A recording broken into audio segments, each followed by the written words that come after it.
Dahil mamayang gabi pa ang schedule ng pasok ko, ay ihahatid ko muna to sa kanilang pinapasok eskwelahan. Ah, yung aking bunso at doon na rin siya pumapasok sa paaralan kung saan nagtuturo si Mrs. Maaga pa lang nagising na. Dahil alas 6 ang oras ng kanilang pasok.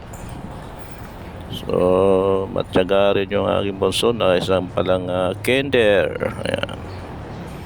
Si bunso ay kinder pa lang. At siyempre sumasabay din sa pagising na maaga para magayak, magaligo at papasok sa eskwelahan. Ayun, kasabay ni Mrs. Kung saan din doon siya nagtuturo sa pinapasokang eskwelahan. Sana all. So nakamenos na ng 40 pesos na pamasahe sa tricycle. So napakamahal ang pamasahe ng tricycle dyan dito sa amin. At medyo hindi naman kalayuan. Pero siyempre yun ang talagang anong pamasahe nila, itinakda nila pamasahe rito.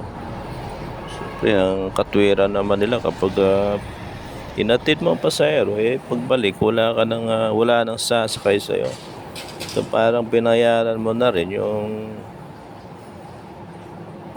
ilan ng kabuwang laman ng tricycle.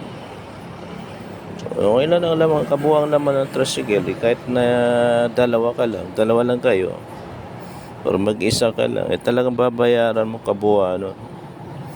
So pag wala tayong pasok at hinatid natin para naman makahabol sila sa oras na kaya minsan nalilit din. Dahil si Mrs. minsan gumagawa pa ng lesson plan yan. Marami mga activities, mga trabaho na galing sa school na inaiuwi pa ng bahay. At minsan madaling araw na nakakatulog. Kaya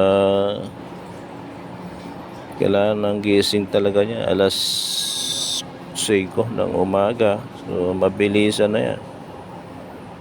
Kakain na ng kaunti, tapos maliligo na.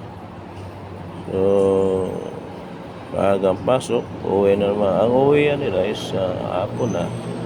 Pero pag uwi ng bahay, kakain, papahinga, matutulog. So papahinga yan.